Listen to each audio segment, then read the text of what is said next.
ሰላም ጤና ይስጥልን ዲያስፖራ ኢትዮጵያውያንና ኤርትራውያን እንዲሁም አማርኛ የምትሰሙ በመላው ዓለም የምትገኙ የኢትዮ ቨርቴክስ ሚዲያ ተከታታዮች በሙሉ እንደምን አላችሁ እንደምን ቆያችሁ። በዚህ የዜናና የመረጃ ጊዜ የትራምፕ አስተዳደር በስደተኞች ላይ የወሰናቸው አዳዲስ ውሳኔዎች፣ መመሪያዎች፣ ደንቦች በዝርዝር ይቀርባሉ። ጊዜ ሰጣችሁ ብትከታተሉን ብታዳምጡን ከእንግልት ከአሜሪካን ሀገር ከመባረር ካላስፈላጊ ወጪና ከመደናገጥ ራሳችሁን ትታደጋላችሁ። ለአድማጭ ተመልካቾቻችን ወደ ተዘጋጀው ዝርዝር ከማለፋችን በፊት የዜናዎቻችንና የመረጃዎቻችን ሃይላይት እንዲህ እናስደምጣችኋለን። የአሜሪካ ዜግነትና ኢሚግሬሽን አገልግሎት መስሪያ ቤት ወይም በእንግሊዝኛው ዩናይትድ ስቴትስ ሲቲዝንሺፕ ኤንድ ኢሚግሬሽን ሰርቪስ የሚባለው ሁሉንም ስደተኞች ኢትዮጵያውያንንም ጨምሮ በአስቸኳይ አዲስ ፎቶግራፍ እንድታመጡ ጥብቅ ማሳሰቢያና መልእክት አስተላልፏል። እነማንን ይመለከታል? ፎቶ መውሰድ ያለበትስ ማን ነው? የት ነው የሚወሰደው? ማን ነው ፎቶግራፉን አፕሎድ የሚያደርገው? የሚሉትን ዝርዝር መረጃዎችና መመሪያዎች ለአድማጭ ተመልካቾቻችን ጥሪት ባለመልኩ ጊዜያቸውን፣ ወጫቸውን፣ እንግልታቸውን በቆጠበ መልኩ መረጃውን እናደርሳቸዋለን። አድማጭ ተመልካቾቻችንም ይህን ከሰሙ ከብዙ ነገር ራሳቸውን ይጠብቃሉ፣ ያተርፉበታል እንጂ አይጎዱበትም። ቀጣዩ መረጃ የተከበራችሁ አድማጭ ተመልካቾቻችን ቲፒኤስን በተመለከተ እንደሚታወቀው በትናንትናው ዕለት ቲፒኤስ በአሜሪካን መንግስት ሙሉ በሙሉ ታግዷል ወይም ተርሚኔት ሆኗል። ከዚህ በኋላ ቲፒኤስ ላይ ያሉ ኢትዮጵያውያን ምን ያድርጉ፣ ምን ማድረግ አለባቸው፣ ምክረ ሀሳቦች፣ መረጃዎች፣ ማብራሪያዎች፣ የፖሊሲ እርምጃዎች፣ ሁሉንም ዝርዝር መረጃዎች ለአድማጮቻችን በሚገባ ተሰንዶ ተዘጋጅቶ ይቀርብላቸዋል። በስከመጨረሻ ኢትዮጵያውያን ባለስልጣናትና ፖለቲከኞች በአሜሪካን ሀገር በቅርቡ ጥገኝነት መጠየቃቸው ይታወቃል። የጥገኝነት ሂደታቸው ምን ላይ ደረሰ? እነማን ጥገኝነት ጠየቁ? ወደ ኢትዮጵያስ ሊባረሩ ይችላሉ ወይ? የሚለውን በርካታ ኢትዮጵያውያን ማወቅና መስማት የሚፈልጉት መረጃ ነው። ጥርት ያለውን እውነተኛውን ትክክለኛውን መረጃ ዛሬ እንነግራችኋለን። የአሜሪካ የዜግነትና ኢሚግሬሽን አገልግሎት በእንግሊዝኛው ዩናይትድ ስቴትስ ሲቲዝንሺፕ ኤንድ ኢሚግሬሽን ሰርቪስ ወይም በአብሪቬሽን ዩኤስሲአይኤስ ሁሉም ስደተኞች አዳዲስ ፎቶግራፍ እንዲያመጡ አስቸኳይ መመሪያና ጥብቅ ትዕዛዝ አስተላለፈ። ኢትዮጵያውያንና ኤርትራውያንም ይጨምራል። አዲሱ ፖሊሲ ከዚህ ቀደም ከማመልከቻ ጋር የገቡ ፎቶግራፎችን ድጋሜ ጥቅም ላይ የሚያውለው ማመልከቻ ካስገባችሁበት ጊዜ ጀምሮ ሲቆጠር ከ36 ወራት ወይም ከ3 ዓመት ጊዜ ያልበለጠው ከሆነ ብቻ ነው። ከዚህ በፊት ያስገባችሁት ፎቶግራፍ 3 ዓመት ካልበለጠው ግን አሁን በድጋሜ አዲስ ፎቶግራፍ ለመውሰድ ወይም ደግሞ ለማቅረብ አትገደዱም ማለት ነው።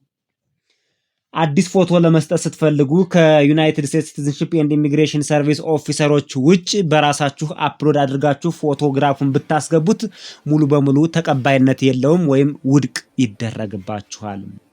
የሚከተሉት አመልካቾች ግን ሲስተም ላይ ጊዜ ያላለፈበት ፎቶ ቢኖራቸውም እንኳን ወይም ደግሞ 3 ዓመት ያልሞላው ፎቶግራፍ ቢኖራቸውም እንኳን በኤጀንሲው የግድ አዲስ ፎቶግራፍ እንዲያመጡ ሁሌም ይጠየቃሉ ማለት ነው። ስለዚህ ህጎቹ ኤክሴፕሽናል ኬዝ ይኖራቸዋል ማለት ነው። የተከበራችሁ አድማጭ ተመልካቾቻችን እንደዚህ አይነት ለሁሉም ስደተኞች ህጎች ሲወጡ ለኢትዮጵያውያን እንደዚህ አይነት ህግ ወጣ በሚል በዩቲዩብ ቻናላችን ፖስት የምናደርገውና ታይትል የምንሰጠው የኛ ትልቁ ፎከስ ፖይንታችን ኢትዮጵያውያን ስለሆናችሁ ነው እንጂ ህጉ ለሁሉም ዜጎች የሚወጣ ነው ማለት ነው። የተከበራችሁ አድማጭ ተመልካቾቻችን ከዚህ በፊት ታስታውሱ ከሆነ ፕሬዝዳንት ትራምፕ የኑሮ ውድነትን በአሜሪካን ሀገር ለመቀነስ ቢግ ፔይ ቼክ እንዲሁም ሎ ፕራይስ የሚል አውጥተው ነበር። ለኢትዮጵያውያን እንኳን ደስ አላችሁ የሚል መልእክት አስተላልፈናል በተናጠል። ከዚህ ከአምብሬላ ወይም ፍሬም ከሆነው የአሜሪካ ህግ ወደ ኢትዮጵያውያኖች ከስተም እያደረግን ወይም ካስኬድ እያደረግን ህጎችን እያወረድን ለኢትዮጵያውያን ብቻ በብስራት መልክ እንዲሁም ሌላም ዜና ከሆነ በሌላ ዜና መልክ የምናቀርብ መሆኑን እንድታውቁት ለማለት ነው። የተከበራችሁ አድማጭ ተመልካቾቻችን አንዳንድ ግለሰቦች ለኢትዮጵያውያን ብቻ አልተባለም ኢትዮጵያውያንን ትራምፕ በስም አልጠቀሱም የሚል ስለተናገሩና ኮሜንት ላይ ስለሰጡ ነው። እንቀጥል። ስለዚህ ሲስተም ላይ ጊዜው ያላለፈበት ፎቶግራፍ ቢኖራቸውም እንኳን እነዚህ ግለሰቦች ከዚህ በታች የምንጠቅሳቸው ግለሰቦች ግን ሁሌም አዲስ ፎቶ ማንጣት ይጠበቅባቸዋል። ፎርም አይ90 የሚባል ወይም ደግሞ በአማርኛው ፎርም አይ90 የቋሚ ነዋሪ ካርድ ለመተካት ወይም ለማደስ ግሪን ካርድ ለማደስ የሚሄዱ ኢትዮጵያውያን ወይም ስደተኞች በሙሉ የግድ እዚህ በፊት ፎቶግራፉ ሲስተም ላይ 3 ዓመት ባይሞላውም እንኳን አዳዲስ ፎቶግራፍ እንዲያስገቡ ይጠየቃሉ ማለት ነው። ባጭሩ ግሪን ካርድ ለማደስ የምትሄዱ ኢትዮጵያውያን የምትሞሉት ፎርም እንደሚታወቀው ፎርም አይ19 ይባላል። ፎርም አይ90 ፎርም አይ90 ወይም ደግሞ ፎርም አይ90 ይባላል። ሌላው ፎርም አይ 485 ወይም ደግሞ ስታተስ ማስተካከል ወይም ቋሚ ኗሪነት ለማመልከት የምትሄዱ ግለሰቦች ማለት ነው። ይህ ፎርም እንደሚታወቀው ስታተስ ማስተካከል ወይም ደግሞ አጀስትመንት ኦፍ ስታተስ የሚባለው ከቲፒኤስ ሊሆን ይችላል። ከተለያዩ ጥበቃ ከሚደረግላቸው የአሜሪካን መንግስት ሲስተሞች ወደ ቋሚ ዜጋነት ለመንቀሳቀስ ስትሞክሩ ለምሳሌ ከቲፒኤስ በብዛት ወደ ቋሚ ወይም ወደ ግሪን ካርድ የሚኬድበት ቀጥተኛ መንገድ እንኳን ባይኖርም ተዘዋዋሪ መንገዶች ስላሉ ወደ እሱ ስትሄዱ ሁልጊዜም አዳዲስ ፎቶግራፍ መውሰድ አለባችሁ። ፎርም ኤን 400ን ስትሞሉ ፎርም ኤን 400 በትናንትናው ቪዲዮአችን ወደኋላ መለስ ብላችሁ ብትመለከቷቸው በነገራችን ላይ በርካታ ቪዲዮዎቻችን ብዙ መረጃዎችን የያዙ ናቸው። ይህን ፎርም ለመሙላት ስትሄዱ የዜግነት ማመልከቻ ፎርም ነው። ኤን 400 ፎርም አንዳንድ ኢትዮጵያውያን የህግ ባለሙያዎች ያው ቀላል ነው ማንኛውም ሰው የሚሞላው ነው ሲሉ ይደመጣል። በተግባር ግን ስንመለከተው ፎርሙ ውስብስብ፣ ጊዜ የሚወስድና ረጅም እንዲሁም አብሮ የሚያግዝ ሰው እንደሚያስፈልግ ነው እኛ የተረዳ ነው። ለማንኛውም ለዜግነት ስታመለክቱ ግሪን ካርድ ላይ ቆይታችሁ ለዜግነት ስታመለክቱ ስትሄዱ ሁላችሁም አዲስ ፎቶግራፍ መውሰድ ይጠበቅባቸዋል። ፎርም ኤን 600 የዜግነት ሰርቲፊኬት ለማግኘት ስትሄዱ የመጀመሪያው ዜግነት ለማግኘት ስታመለክቱ ነው። ዜግነቱን ለማግኘት ማመልከቻችሁ ከጸደቀ በኋላ ደግሞ ሰርቲፊኬት ይሰጠን ስትሉ ሌላ ኤን 600 የሚባል ፎርም አለ። እነዚህን ፎርሞች ለመሙላት ስትሄዱ በአጠቃላይ ሁሌም አዲስ ፎቶግራፍ ይዛችሁ መሄድ ይኖርባቸዋል። ፎቶግራፍ ተነስቶ መሄድ ብዙ የሚከብድ አይደለም። ነገር ግን ለማስታወስ ያክልና የት ነው የሚጠየቅ የሚለውን ለማወቅ ያክል ነው። ሁላችሁም ዲያስፖራ ኢትዮጵያውያን አሜሪካን ሀገር የምትገኙ ፎቶግራፍ ተነስታችሁ ብታስቀምጡ መልካም ነው። ሪሰንት የሆነ በተለይ ፎቶግራፍ ራሱ ከተነሳችሁት ረጅም ጊዜ የሆነው ከሆነ ላይጠቅማችሁ ይችላል ማለት ነው። የግድ ከቤታችሁ ፎቶ ስላላችሁ ብቻ አይደለም። ወይም ደግሞ ሲስተም ላይ ያለው ፎቶግራፋችሁ 3 ዓመት የሞላው ወይም 36 ወር የሞላው መሆኑን ብቻ አይደለም ማየት ያለባችሁ። እናንተም የምትወስዱት ፎቶ ሪሰንት የሆነ በ1 ሳምንት በ2 ሳምንት ውስጥ የተነሳችሁት ቢሆን በጣም ዘ ቤስት የሚባለው ይሆናል። ተቀባይነቱም አሪፍ ይሆናል ለማለት ነው። ለመሆኑ ኤጀንሲው ወይም ደግሞ ይሄ የአሜሪካ የስደተኞች መምሪያ መስሪያ ቤት የሚባለው ለምን አስፈልጎት ነው አዳዲስ ፎቶግራፍ እየጠየቀ? ኤጀንሲው ይህ ለውጥ የማንነት መታወቂያዎች ሰነዶች የአንድ ሰው ያሁን ገጽታ የሚያንጸባርቁ ሁነው ስለማይታዩ ረጅም ጊዜ ከቆየ እንግዲህ አንድ ሰው ፋሻል ወይም ደግሞ ፊዚካሊ ቼንጅ ሊኖር ስለሚችል ማንነቱን ለመለየት ከወንጀል ጋር ተያይዞ ከሚሰሩ አንዳንድ ችግሮች ጋር ተያይዞ ከሁሉም አይነት ነገር ግለሰቡን በደንብ ለመለየትና ለመቆጣጠር የግድ ሪሰንት የሆነ አፕዴት የሆነ ፎቶ ስለሚያስፈልገው ይሄ በየትኛውም ሀገር በየትኛውም ሁኔታ በየትኛውም ኮንዲሽን የሚታወቅ ስለሆነ የአሜሪካን የስደተኞች መምሪያ መስሪያ ቤትም ዋናው ዓላማው ለዚህ እንደሆነ እንዲታወቅ ነው። የአሜሪካ የስደተኞች መስሪያ ቤት የጠየቀውን ፎቶግራፍ አስመልክቶ ይህን ታክል ማብራሪያ ከሰጠን ቀጣዩ የሚሆነው ደግሞ ቲፒኤስን በተመለከተ ነው። የአሜሪካን መንግስት በትናንትናው ዕለት በይፋ ቲፒኤስን በህግ ደረጃ አቋርጧል፣ ሙሉ በሙሉ ተርሚኔት አድርጓል ማለት ነው። ነገር ግን ይህን ነገር ተርሚኔት ያደረገችው ክርስቲናት ወይም ደግሞ ዲፓርትመንት ኦፍ ሆምላንድ ሴኩሪቲ ኃላፊዋ ናት። ተርሚኔት ያደረገችው በሷ ተርሚኔሽን ወይም የሷ ውሳኔ እስከ መጨረሻው ይጸናል አይጸናም፣ የሷ ውሳኔ የሚፈርስበት መንገድ ይኖራል አይኖርም የሚለውንም አብረን የምናየው ይሆናል። አሁን ዝርዝሮቹን በተለይ ኢትዮጵያውያን ስለሚፈልጉት ይህን መረጃ በጥንቃቄ ሙሉውን እንድታዳምጡት ነው የምንጋብዛችሁ። ከቲፒኤስ ጊዜያዊ ጥበቃ ወደ ቋሚ የረጅም ጊዜ ህጋዊ ሁኔታ መሄድ ያስፈልጋቸዋል። ቲፒኤሳችሁ የተቋረጠ ኢትዮጵያውያን በእርግጥ በርካታ ኢትዮጵያውያን በዚህ ሁኔታ ላይ እንዳልተጎዱ መረጃዎች ደርሶናል። የተጎዱም አሉ፣ ያልተጎዱም አሉ። አክቲቭ የሆኑ ብልጥ የሆኑ ይሄ ነገር እንደማያዋጣ ስለሚያውቁ ቀድመው አንዳንድ እርምጃዎችን በግላቸው የወሰዱ ወይም በራሳቸው የወሰዱ አሁን ከመባረር የተረፉ በርካታ ኢትዮጵያውያን እንዳሉ መረጃዎች ደርሰውናል።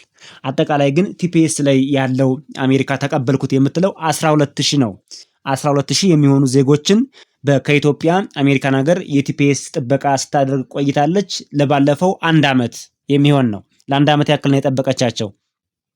ሁሉም ግን ኢትዮጵያዊ አይደሉም። ካምፕ ውስጥ የነበሩ ከሱዳንም ከኤርትራም እንዲሁም ከሌሎች የአውሮፓ ሀገሮችም ጭምር እዚሁ አካባቢ ገብተው የተገኙ አሉ። እንዲህ ከአፍጋኒስታን ምናምንም ጭምር እንግዲህ ገብተው ሊሆን ይችላል። ከሶሪያ ምናምን ኢትዮጵያ መጥተው የስደተኞች ካምፕ እንዳሉ የአሜሪካ መንግስት ሊወስዳቸው ይችላል ማለት ነው። ስለዚህ ይሄ የሚነሱበትን ቦታ ወይም ደግሞ የመጡበትን ነው እንጂ የበርዝ ፕሌሳቸው ላይታይ ይችላልና ሁሉም 12,000 ሁሉ ኢትዮጵያውያን ናቸው ማለት አይቻልም። ስለዚህ ቁጥሩ ቢበዛ ከሌሎች ሀገሮች የመጡም እንዳሉበት ታሳቢ እንዲደረግ ለማለት ነው። የተከበራችሁ አድማጭ ተመልካቾቻችን 12,000 ሲባል ትንሽ አስደንጋጭ ቁጥር ስለሆነ ሁሉም ኢትዮጵያውያን እንዳልሆኑ እንዲታሰብ ነው። ስለዚህ ምን ያድርጉ?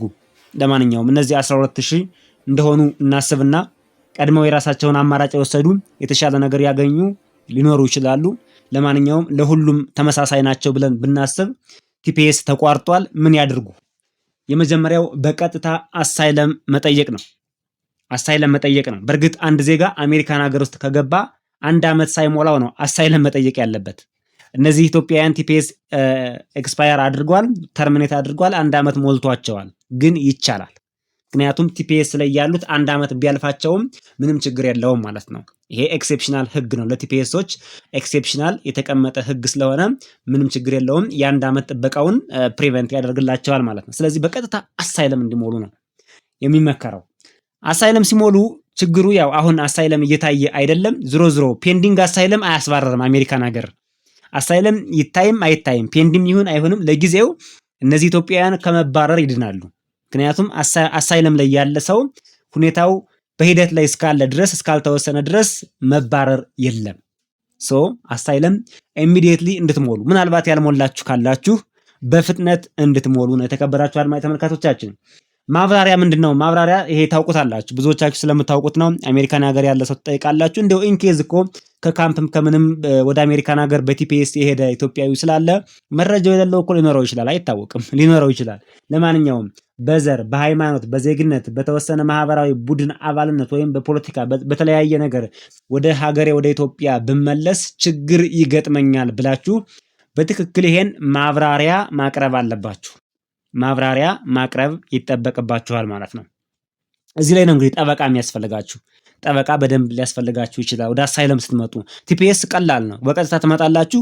የአሜሪካን መንግስት ነው ጥበቃ የሚያደርግላችሁ። ብዙም ጠበቃ ምንም አያስፈልገውም። ወደ አሳይለም፣ ወደ ዜግነት፣ ወደ ግሪን ካርድ ስትመጡ ነው ነገሮች እየጠበቁ የሚመጡት ማለት ነው። ስለዚህ በፍጥነት ፎርም I-589 አሁኑኑ ትሞላላችሁ። ይህን ፎርም አልሞላችሁ ከሆነ አሁኑኑ ሙሉ። ፎርሙን ከሞላችሁ በኋላ ለኢሚግሬሽን መስሪያ ቤቱ ወይም ለአሜሪካን የኢሚግሬሽን መምሪያ መስሪያ ቤት ይችን ፎርም በጥንቃቄ ሞልታችሁ አስገቡ። የመጀመሪያው ይሄ ነው ማለት ነው። ምክንያታችሁን ይጠይቋችኋል። ዝርዝር ነገሮች አሉት። ፎርሙን ስትሞሉ ታገኙታላችሁ። ስለ ፎርም አሞላሎቹ እየተቸገራችሁ ከሆነ አንድ ቪዲዮ ልንሰራላችሁ እንችላለን። ኮሜንት ላይ ጠይቁን፣ ኮሜንት ላይ ያስቀምጡልን። አንዳንዶቹ ፎርሞች ግራ ያጋባሉ። በነገራችን ላይ እንዲሁ ልምድ ለሌለው ሰው የሚያስቸግሩ ስላሉ በዚህ ዙሪያ ጥያቄ ካላችሁ ኮሜንት ላይ መጠየቅ ይቻላል። እኛ ሁልጊዜ እናንተን ለማገዝ ሬዲ ነን። ይሄ ምን ጥቅም አለው? አሳይለም መሙላት ተቀባይነት ካገኘ ከ1 ዓመት በኋላ ወደ ቋሚ የመኖሪያ ወይም ደግሞ ወደ ግሪን ካርድ ስለመሄድ እጅግ በጣም አይነተኛ ጠቃሚ ወሳኝ ነገር ነው ማለት ነው። ሪጀክሽን አለው ወይ? አዎ አለው። በአሁኑ ሰዓት አሳይለም እየታየ ነው ወይ? እየታየ አይደለም። ፔንድ አድርጓል። ፎቶ ይቀበሏቸዋል፣ ጥያቄ ይጠይቋቸዋል፣ ስክሪን ያደርጓቸዋል፣ ባዮሜትሪክ መረጃዎችን ይወስዳሉ። ውሳኔው ግን ፔንድ ሆኗል፣ እየተወሰነ አይደለም። ከ2 ሚሊዮን በላይ የሚሆን አሳይለም ኬዝ ተከምሮ ቁጭ ብሏል። አሁን የአሜሪካን የስደተኞች መስሪያ ቤት ብትሄዱ ማለት ነው።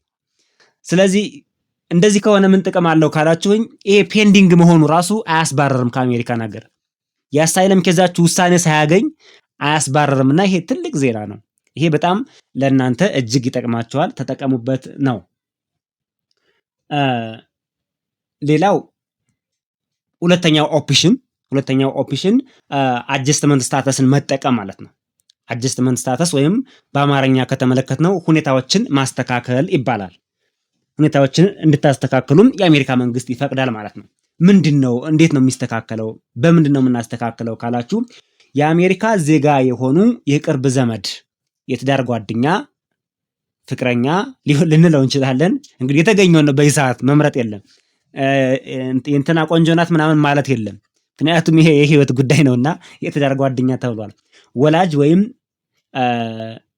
ሌላ ዘመድ ካለ ማለት ነው። ስለዚህ የትዳር ጓደኛ፣ ወላጅ ወይም የወላጅ ወይም ደግሞ ቤተሰብ ሆኖ አዋቂ አዳልት የምንላቸው ካሉ እነዚህ ስፖንሰር አድርገናቸዋል ብለው ለናንተ ፎርም ይሞላሉ። ፎርም ይሞሉላችኋል ማለት ነው። ይቺ ፎርም አይ 130 ትባላለች። አይ 130 ትባላለች። ይቺን ፎርም ይሞሉላችኋል ማለት ነው። አይ 130 የምታሳየው ምንድናት? እናንተ አሜሪካን ሀገር ከሚኖር ህጋዊ ቋሚ ነዋሪ ጋር ቁርኝት እንዳላችሁ ለማሳየት ነው። ለመመዝገብ ግን መጀመሪያ አጀስትመንት ኦፍ ስታተስ ላይ ለመመዝገብ እናንተ ፎርም አይ 485 ነው የምትሞሉት ማለት ነው። እዚህ ላይ ብዙ ሰዎች ግራ ሲጋቡና ከኔ የዩቲዩብ ቻናል ላይም ኮሜንት ጠይቃችሁኛል። ስለዚህ አይ 485 የሚባለው ፎርም የሚሞላው አጀስትመንት ኦፍ ስታተስ ላይ መሆናችሁን ለማመልከት ያክል ነው። ዋናው በዚህ ነው የሚወሰነው ማለት ነው። በዚህ ነው የሚወሰነው። ስለዚህ ፎርም አይ 485ን ሲያስገቡ በተመሳሳይ ጊዜ ለስራ ፎርም ደግሞ ፎርም አይ 765ን አብራችሁ አስገቡ። ይሄ ብልጠት ነው። አንዳንዶቹ ሳይሞሉ ይቀሩና እንደገና ደግሞ ተመልሰው ኢሚግሬሽን ሂደው ወጥተው ወርደው እንደገና አይ 765ን የሚሞሉ አሉ። አብራችሁ ሁለቱንም ሞልታችሁ ታስገባላችሁ። ስለዚህ መጀመሪያ የምታደርጉት ምንድነው? ፎርም አይ 485ን ትሞላላችሁ። ስፖንሰር የሚያደርጋችሁ ቤተሰብ ዘመድ ትፈልጉና ስፖንሰር የሚያደርጋችሁ ዘመድ ማን ነው የሚለው ሲታይ ግን በፎርም አይ 130 ነው የሚታይላችሁ እንጂ በፎርም አይ 485 አይደለም ማለት ነው። ይሄ በዚህ መልክ መረጃውን አድርሰናችኋል። ይሄ በጣም ወሳኝ ነገር ነው። እንግዲህ ከተሳካ ተቀባይነት ካገኘ ለግሪን ካርድ ብቁ የሚያደርጋችሁ ጠቃሚ ነገር ነው። ሁለተኛው እርምጃ እንግዲህ ይሄን ነው የምትወስዱት ማለት ነው። ስለዚህ የሁለቱ ፎርሞች ልዩነት በግልጽ ተብራርቷል። በተለይ ቲፒኤስ ላይ ላላችሁ የምትጠቀሙበት ፎርም ነው። ማብራሪያውንም እንደሰማችሁት ነው። ሁለቱ ፎርሞች የተለያዩ ናቸው። ፎርም አይ 485 የምንለው ፎርም አጀስትመንት ስታተስ ለማድረግ ወይም ደግሞ የሁኔታዎች ለውጥ ማስተካከያ ለማድረግ የምትጠቀሙበት ዋናው ትክክለኛው ፎርም ይሄኛው ነው ማለት ነው። ትክክለኛው ኢኔሴንስ የመጀመሪያው አስፈላጊው ቤዚኩ ፎርም ይሄኛው ነው። ቋሚ የመኖሪያ ፍቃድ ግሪን ካርድ እንዲሰጣችሁ ቲፒኤስ ያላችሁ ወይም በቲፒኤስ ልትባረሩ ስጋት ላይና የመጨረሻ ውሳኔ የተወሰነባችሁ ኢትዮጵያውያን አሜሪካን ሀገር ስፖንሰር የሚያደርጋችሁ ዘመድ ፈልጋችሁ በዚች ፎርም መሰረት እንድትቀሩ የምታደርጉበት ነው። ዘመዳችሁ ማን ነው? የሚያስቀራችሁ ማን ነው? ስፖንሰር የሚያደርጋችሁ ማን ነው የሚለውን ግን ሞልታችሁ የምትሰጡት በአይ 130 የቤተሰባችሁን ወይም ስፖንሰር የሚያደርጓችሁን የምትሞሉበት ማለት ነው። አይ 130 ብቻውን ግሪን ካርድ አያስገኝም፣ የሚጠቅም አይደለም። ብቻውን አይገባም ማለት ነው። አብሮ ነው የሚገባው። አብራችሁ አስገቧቸው። ይሄ ሁሉ ካልሆነ ደግሞ ሌላ ደግሞ አንድ አማራጭ አለ። ይሄኛውም በጣም አሪፍ አማራጭ ነው። ሞክሩት፣ ሊሳካ ስለሚችል ማለት ነው። የሚያሰራችሁ መስሪያ ቤት ወይም ድርጅታችሁ ወይም ቀጣሪያችሁ መስሪያ ቤት ስፖንሰር አድርጎ እንዲያስቀራችሁ ማድረግ። ይሄ በጣም ኢምፖርታንት ነገር ነው። በነገራችን ላይ እንደምታውቁት ካናዳ ሀገርም ስፖንሰር እያደረጉ ከኢትዮጵያም ጭምር የፕሌን ቲኬት እየቆረጡ የሚወስዱ አሉና ከእናንተ መካከል ምናልባት በጣም ጎበዝ ሰራተኞች ለተቋሙ ለድርጅቱም አስተዋጽኦ የምታበረክቱ እነዚህማ መሄድ የለባቸውም ብለው ካመኑ ስፖንሰር ያደርጓቸዋል። ፎርም አይ 140 ወይም ፎርም አይ 140 ይሞሉና እናንተ እንድትቀሩ ያደርጉላችኋል ማለት ነው። ስለዚህ መስሪያ ቤታችሁን ጠይቁ። የተቀጠራችሁበትን ድርጅት ወይም ካምፓኒ ጥያቄ አቅርቡ። ልንባረር ነው፣ ቲፒኤሳችን ኤክስፓየርድ አድርጓል፣ ተወስኖብናል፣ ተርሚኔሽን ተብሏል።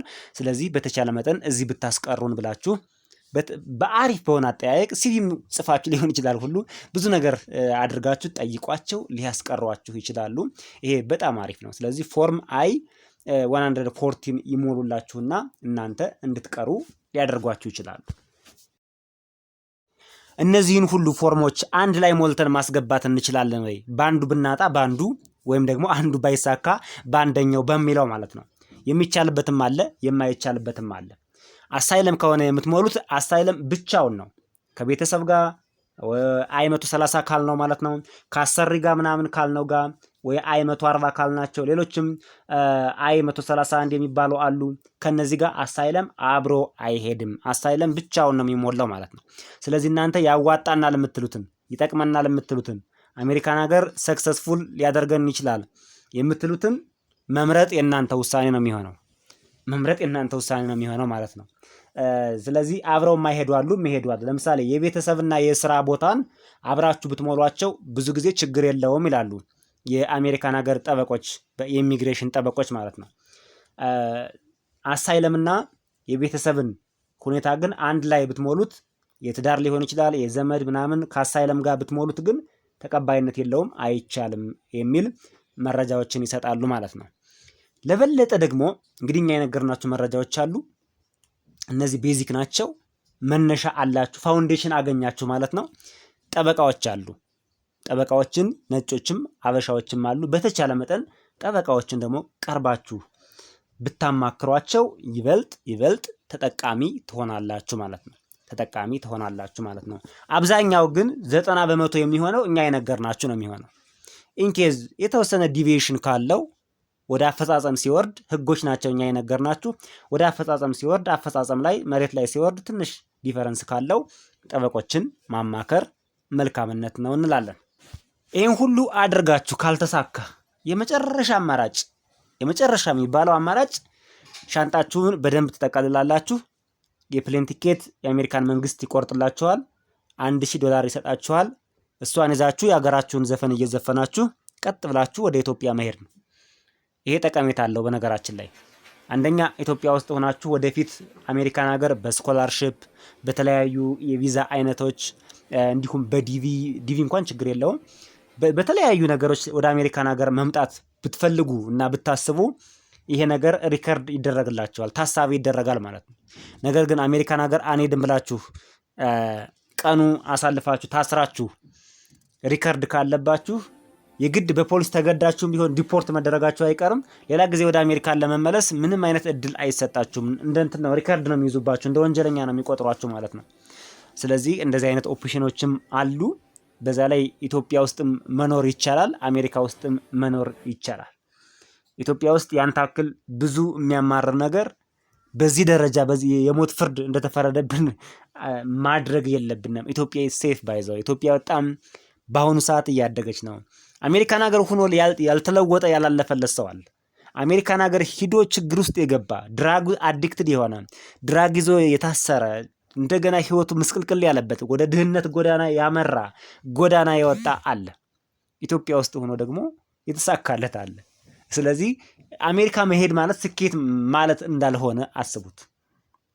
አሜሪካን ሀገር መምጣት እዚህ መምጣት ማለት ስኬት እንዳልሆነ ኢትዮጵያ ውስጥም ሆኖ ስኬት እንደሚኖር ለውጥ እንደሚኖር እድገት እንደሚኖር የትም ቦታ እንሄድ የሚወስነው የኛ ስኬት የኛ ጥረት የኛ ኮሚትመንትና ፈጣሪ ደግሞ የሰጠን የጻፈልን ነገር ስለሚኖር ነው እንጂ የግድ አሜሪካን ሀገር ብቻ የህይወታችን እንትን የተመሰረተው እዚህ ነው ማለት አይደለምና ዲፖርትም ቢሆን ምንም የሚያስጨንቅ ነገር የለው ለማለት ነው።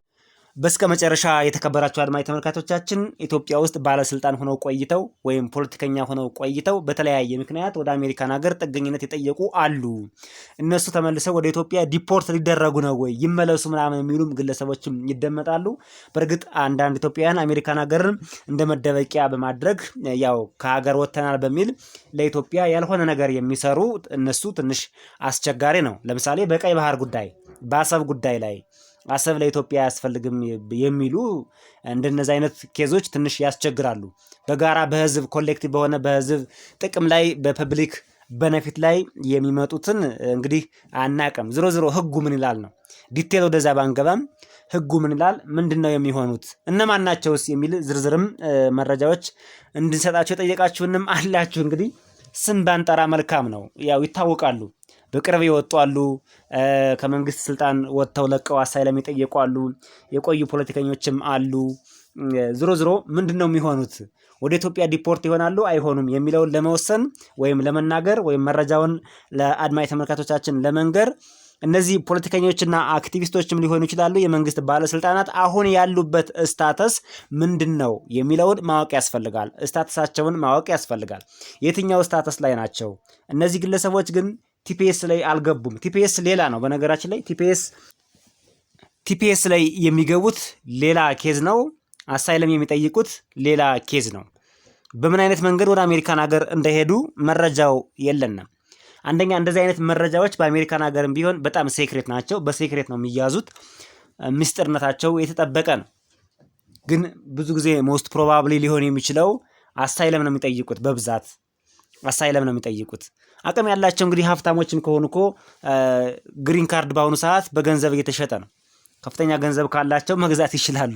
$1 ሚሊዮን የአሜሪካ ዶላር ያለው በነገራችን ላይ በቀጥታ ግሪን ካርድ መግዛት ይችላል በአሁኑ ሰዓት ማለት ነው። ለባለ ሀብቶች የተዘጋጀ ስፔሻል ለሆኑ ግለሰቦች የተዘጋጀ ግሪን ካርድ አለ። ግን ኢትዮጵያውያን ይሄን አፎርድ ያደርጋሉ ወይ የሚለው ትንሽ አላቅም። እንግዲህ ሊያደርጉም ላያደርጉም ይችላሉ። አሁን አሜሪካን ውስጥ ያሉበት ሁኔታ ምንድን ነው የሚለውን መረጃ ማንም ያለው የለም። ለማንኛውም አሳይለም ላይ ናቸው ብለን ብናስብ እነዚህ ኢትዮጵያውያን ባለስልጣናት፣ ፖለቲከኞች ሁሉም ምንድነው አሁን የሚሆኑት? አንደኛ የአሳይለም ኬዝ ፔንዲንግ ነው፣ ውሳኔያቸው አልታወቀም። ወይም ደግሞ በጣም ቢፈጥን ተወስኖላቸውም ሊሆን ይችላል። የሚታወቅ ነገር የለውም። ለጊዜው ስራቸውን እየሰሩ ነው ማለት ነው። ወደ ኢትዮጵያ ዲፖርት ይሆናሉ ወይ ይባረራሉ ወይ? በአሁኑ ሰዓት ወደ ኢትዮጵያ የሚባረሩበት ምንም አይነት ምክንያት አይኖርም። ወደ ኢትዮጵያ ለመባረራቸው ትልቁን ውሳኔ የሚወስነው አንደኛ አሜሪካን ሀገር የገቡበት ምክንያት ምንድነው ነው። በአሳይለም ነው የገቡት? በተለየ ቪዛ ነው የገቡት? በምንድን ነው የገቡት የሚለው ይታያል። በአሳይለም እንበልና መነሻችን አሳይለም ስለሆነ በአሳይለም ወይም ጥገኝነት በመጠየቅ ነው እንበልና የጥገኝነት ውሳኔያቸው ነው የሚወስነው። ስለዚህ ባጭሩ ትናንት የተወሰነው ቲፒኤስ የሚባለው ሌላ ነው፣ አሳይለም የሚባለው ሌላ ነው። የተለያዩ ናቸው፣ ምንም አይገናኙም። ስለዚህ ቲፒኤሶች ናቸው እንዲባረሩ የተደረጉት፣ የተወሰነው ተርሚኔት እንዲሆን የተደረገው። አሳይለም ሌላ፣ አካሄዱም ሁኔታውም አጠያየቁም ለየት ያለና የተወሳሰበ ነገር ስለሆነ የአሳይለምን ኬዝ የአሜሪካ መንግስት ተርሚኔት አላደረገም። ስለዚህ አሳይለሙ ሳይወሰን በቀጠሮ ከሆኑ የስራ ፍቃድ ይሰጣል። በነገራችን ላይ አሳይለማችሁ ፔንዲንግ ሆኖ እናንተ የስራ ፍቃድ ተሰጥቷችሁ መስራት ትችላላችሁ። አሳይለም ፔንዲንግ ከአሜሪካን ሀገር አያስባረርም ብለናል። ስለዚህ ውሳኔው እስከሚሰጣቸው ድረስ ይጠብቃሉ። ውሳኔው ሪጀክት ከሆነ ምን ያድርጉ? የአሳይለም ውሳኔያቸው ሪጀክት ከሆነ እንግዲህ አሳይለም የሚገቡ ሰዎችም የሚጠይቁ ሰዎችም ያው ስለ ፖለቲከኞች ስለ ባለስልጣናት እያወራን ስለሆነ ሞር ማቹርድ ናቸው። ብዙ ያን ታክል መረጃ ላያስፈልጋቸው ይችላል። እኛ ትኩረታችን ቲፒኤስ ላይ ናቸው። ቲፒኤስ ላይ ቁጥሩም ብዙ ነው እንደምታውቁት። ሁሉም ደግሞ ቲፒኤስ ላይ ያለው በሙሉ ስለ አሜሪካን ሕግ በደንብ ላይ አቅም ስለሚችል እንደ አሳይለም ላይሆን ስለሚችል ነው ቲፒኤስ ላይ ትኩረት ያደረግነው። ለማንኛውም አሳይለም ሪጀክት ሲደረግ ወደ የት ይከዳል? ወደ አንድ መምሪያ አለ የስደተኞች። ይሄ ቅሬታ ማቅረብ ወይም ደግሞ አፒል ማድረግ፣ ቅሬታ ሳይሆን ይግባኝ። ቅሬታ የሚለው ብዙ ላይ ገልጸው ይችላል። አፒል የሚለው ትክክለኛ የአማርኛ ትርጓሜው ይግባኝ ነው። ይግባኝ ማቅረብ ማለት ነው። የኢሚግሬሽን ወይም የስደተኞች ፍርድ ቤት ውሳኔውን ወስኗል። ክሪስቲ ለምሳሌ ወስናለች። እንግዲህ በቲፒኤስ ላይ የስደተኞች መስሪያ ቤት የወሰነው ውሳኔ ወይም ፍርድ ቤት የወሰነው ውሳኔ የስደተኞቹ ማለታችን ነው። እሱ ብቻውን ላይጸና ይችላል። ምን ያስፈልጋል? ይግባኝ እፈልጋለሁ ወይም አፒል እፈልጋለሁ ካለ ግለሰቡ ይችላል። ለማን ነው አፒል የሚያደርገው? ቅደም ተከተሉ ከኢሚግሬሽን ፍርድ ቤት በቀጥታ ወደ ቦርድ ኦፍ ኢሚግሬሽን አፒል የሚባል አለ። BIA ቦርድ ኦፍ ኢሚግሬሽን አፒል ይሄድና አፒሉን ያቀርባል ማለት ነው። ውሳኔውን ይጠብቃል። ስለዚህ የታችኛውን የኢሚግሬሽን ፍርድ ቤቱን ያጸናል ወይስ ደግሞ ሌላ ውሳኔ ይሰጣል የሚለውን ይጠብቃል ማለት ነው። ምናልባት እነ ክርስቲ የሚወስኑትን፣ ክርስቲ ናት እንግዲህ አብዛኛውን እዚህ ስደተኞችን እያባረረች ያለችው ከትራምፕ ቀጥላ በጣም በከፍተኛ ሁኔታ ይሄን ነገር እያጧጧፈችው ያለችው ስደተኞችን ከአሜሪካን ሀገር ለማስወጣት በልዩ ሁኔታ በጣም እንጃ እቺ ሴት በምን ቋንቋ እንደምንገልጻት ራሱ ትራምፕ ይሻላል ማለት ይቻላል። እንግዲህ እነሱ የሚወስኑትን ውሳኔ ቦርድ ኦፍ ኢሚግሬሽን አፒል ውድቅ ሊያደርገው ይችላል፣ ሊያጸናው ይችላል። ለማንኛውም ይግባኝ የሚቀርበው ለቦርድ ኦፍ ኢሚግሬሽን አፒል ይሆናል። ቦርድ ኦፍ ኢሚግሬሽን አፒል ደግሞ አሁንም የወሰነው ውሳኔ በቂ አይደለም፣ አላምንበትም ወይም ደግሞ ይግባኝ አለኝ ካላችሁ ለፌዴራል ፍርድ ቤት ነው የምታቀርቡት ማለት ነው። የፌዴራል ፍርድ ቤት የመጨረሻው ውሳኔ ይሆናል ማለት ነው። የመጨረሻው ውሳኔ ይሆናል ማለት ነው። ስለዚህ እንደዚህ ነው ሂደቱ። 3 ሂደት አለው ማለት ነው። 3ቱንም ሂደት አንድ ግለሰብ ጠበቃ አቁሞ ገንዘብ እየከፈለ እየተከራከረ ያሸንፋል ወይ? የሚሳካለት ሊኖር ይችላል። ጥንካሬ ይጠይቃል፣ ብርታት ይጠይቃል። የሚሳካለት ይኖራል። ተስፋ ቆርጦ ደግሞ የሚተወው ይኖራል ማለት ነው። ለማንኛውም እነዚህ ሂደቶች አሉ። እነዚህን ሂደቶችን መከተል ግን ጥቅም አለው። በነገራችን ላይ ምንድነው ጥቅሙ መሰላችሁ? እስቲል አሳይለማችሁ ፔንዲንግ ነው የሚሆነው። አሳይለም ፔንዲንግ ከሆናችሁ ደግሞ ከአሜሪካን ሀገር አትባረሩም። ስለዚህ ይግባኝ ምናምን እያላችሁ ወደ ላይ መሄድም ይቻላል ማለት ነው። ውሳኔው እንኳን ይወሰን አይወሰን ለእናንተ ባይታወቅም እንኳን ለጊዜው አሜሪካን ሀገር አትባረሩም። የመስራት ፍቃድ ይኖራችኋል። ስለዚህ ከዲፖርቴሽን ራሳችሁን ትጠብቃላችሁ ማለት ነው። ስለዚህ የመጀመሪያው ፍርድ ቤት የስደተኞች ፍርድ ቤት እነ ክርስቲ ምናምን የሚሰሩበት አካባቢ ያለው ታች ያለው ቢወስንባችሁ ተስፋ ቆርጣችሁ ወደ ሀገራችሁ መሄድ የለባችሁም። ይግባኝ ታቀርባላችሁ ማለት ነው። ይሄ ይጠቅማችኋል።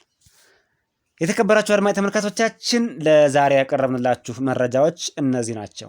ብትጠቀሙባቸው፣ ተግባራዊ ብታደርጓቸው፣ እነዚህን መመሪያዎች ወደ ህይወታችሁ ብትመልሷቸው በጣም ይጠቅሟችኋል። እናመሰግናለን። በሌላ ቪዲዮና መረጃ እንገናኛለን። ሰናይ ቆይታ።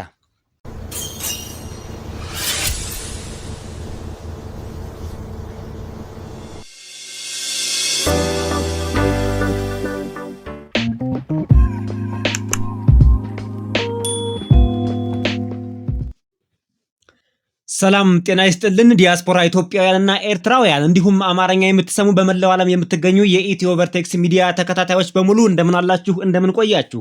በዚህ የዜናና የመረጃ ጊዜ የትራምፕ አስተዳደር በስደተኞች ላይ የወሰናቸው አዳዲስ ውሳኔዎች፣ መመሪያዎች፣ ደንቦች በዝርዝር ይቀርባሉ። ጊዜ ሰጣችሁ ብትከታተሉን ብታዳምጡን ከእንግልት ከአሜሪካን ሀገር ከመባረር ካላስፈላጊ ወጪና ከመደናገጥ ራሳችሁን ትታደጋላችሁ።